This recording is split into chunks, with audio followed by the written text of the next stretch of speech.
En los largos inviernos de la Edad Media, el fuego no era solo un elemento de trabajo para el herrero, era el centro mismo de su existencia. La fragua, alimentada con carbón y madera dura, se convertía en el corazón palpitante del taller, un refugio contra la crudeza del viento y la oscuridad.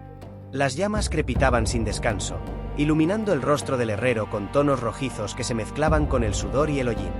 Cada golpe de martillo sobre el yunque no solo moldeaba el hierro, sino también la voluntad de un hombre que aprendió a resistir el invierno con la fuerza de su propio fuego interior. El herrero sabía que si la fragua se apagaba, su supervivencia quedaba en riesgo. Por eso, mantenía el fuego vivo incluso durante la noche, ajustando el aire con el fuelle para que las brasas no murieran.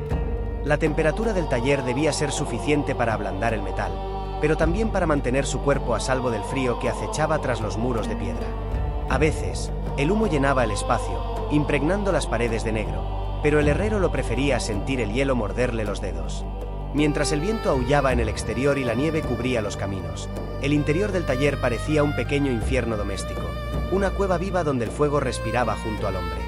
Allí pasaba horas interminables, observando el color del metal, escuchando el canto del martillo, sintiendo el calor que emanaba de la fragua como si fuera un viejo compañero. En medio de la soledad del invierno, ese fuego se convertía en símbolo de esperanza. Era el recordatorio de que, incluso en la estación más cruel, el calor podía nacer de las manos del hombre. El taller del herrero era un campo de batalla entre el calor y el hielo. Aunque el fuego rugía en la fragua, el frío encontraba siempre la manera de infiltrarse por las rendijas de las paredes, por los huecos en las tablas del techo o bajo la puerta. En las noches más duras, la escarcha se formaba en los bordes de las herramientas y el aliento del herrero se convertía en una nube blanca que flotaba entre el humo.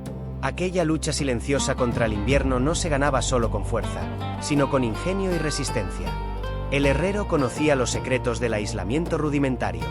Cubría las grietas con trapos empapados en grasa animal, levantaba cortinas de cuero grueso para frenar el viento y amontonaba sacos de paja contra las paredes de piedra. En el suelo, extendía pieles curtidas o viejos mantos para no sentir el hielo que subía desde la tierra. El calor que provenía de la fragua no podía desperdiciarse. Cada chispa contaba, cada brasa tenía su valor.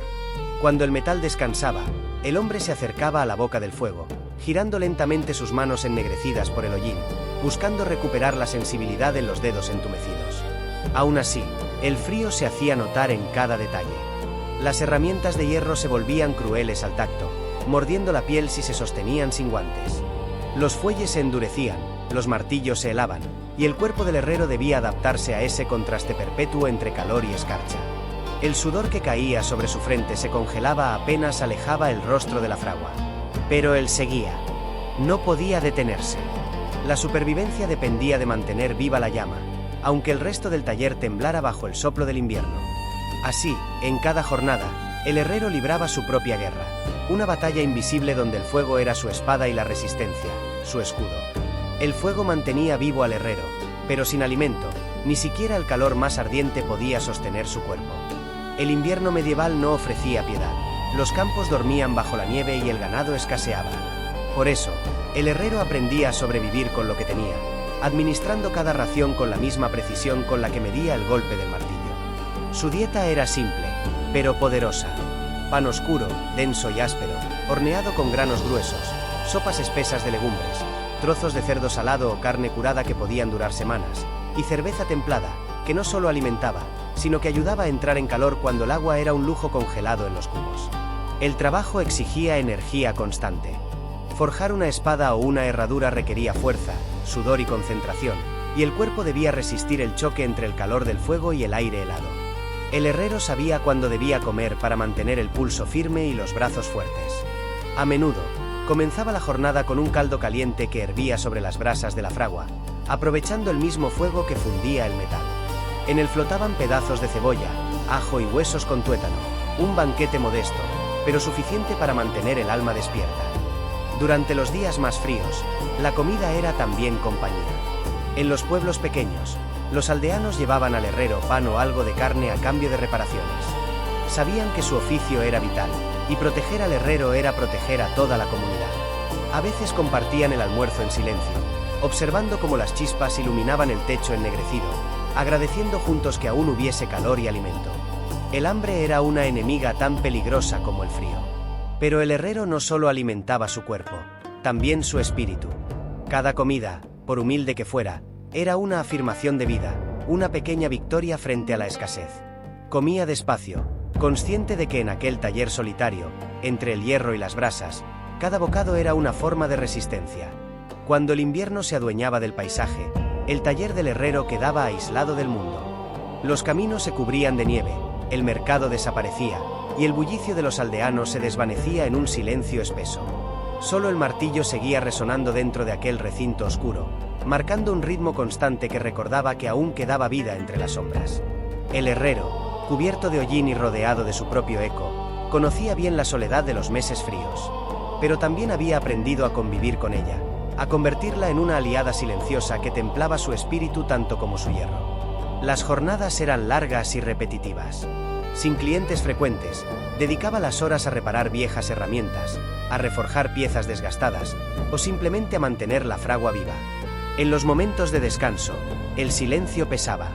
Solo el crepitar del fuego y el golpe ocasional del viento rompían la quietud. El herrero se sentaba junto al fuego, observando cómo las brasas palpitaban como un corazón latente, recordándole que incluso en el aislamiento, el movimiento era vida.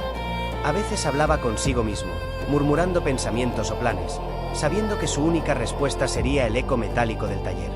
La soledad también despertaba recuerdos. El herrero pensaba en los veranos, en las ferias donde su trabajo era admirado, en las risas que llenaban las calles. Pero en el invierno, todo eso parecía un sueño lejano. Aún así, el silencio tenía su enseñanza. Lo enfrentaba a sí mismo, a su paciencia, a su fe en que el ciclo cambiaría. Aprendía a escuchar lo que el mundo callaba, a valorar el sonido del fuego, el olor del metal caliente, la quietud que solo rompe la vida cuando se niega a rendirse. En medio de esa calma forzada, el herrero comprendía que el invierno no era su enemigo, sino su maestro. Le enseñaba que la fuerza no se forja solo con calor y ruido, sino también con silencio y espera. Así, en la soledad del taller, el herrero sobrevivía no solo al frío, sino a sí mismo. Cuando el invierno comenzaba a retirarse, el herrero sentía que algo dentro de él también despertaba. El aire, antes cortante y seco, se volvía más ligero. Las gotas caían del techo de piedra, y el crujido de la escarcha al derretirse era como una música nueva, un anuncio silencioso de que la vida regresaba. Durante meses había vivido acompañado del fuego y del eco de su propio martillo, pero ahora, el mundo exterior parecía volver a respirar. Era el momento del renacer, no solo de la tierra, sino también del hombre. El primer signo de cambio era el sonido del pueblo. Las voces regresaban, los carros rodaban por los caminos embarrados, y el olor del humo se mezclaba con el de la madera fresca.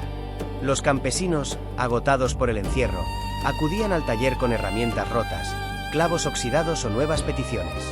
El herrero los recibía con una mezcla de cansancio y gratitud. Sabía que cada encargo era una señal de que la rueda del tiempo volvía a girar. Su fragua, que había sido su refugio, se convertía otra vez en el corazón de la aldea. Las brasas, que durante el invierno simbolizaron la resistencia, ahora encendían el ritmo de la reconstrucción. A cada golpe de martillo, el herrero sentía que su cuerpo recuperaba fuerza. El calor ya no era una lucha, sino un aliado dócil. Las manos, endurecidas por la escarcha, se movían con precisión renovada. Había sobrevivido al frío, al silencio, al hambre y a la soledad. Y en ese sobrevivir había encontrado algo más profundo, la certeza de que el hombre, como el hierro, necesita del fuego y del hielo para templarse. El invierno no lo había derrotado, lo había transformado. Lo había hecho más paciente, más sabio, más consciente de su propio poder. Cuando el primer rayo de sol atravesó el humo del taller, el herrero lo contempló en silencio. No celebró con palabras ni con gestos. Solo levantó su martillo una vez más y dejó que su sonido llenara el aire. Era su forma de decirle al mundo que seguía en pie, que el frío no había podido quebrarlo. El deshielo no solo liberaba la tierra, liberaba su espíritu. Y así, entre el fuego que nunca murió y la nieve que finalmente cedió, el herrero medieval demostraba la más antigua de las verdades, que no hay invierno eterno para quien mantiene viva la llama.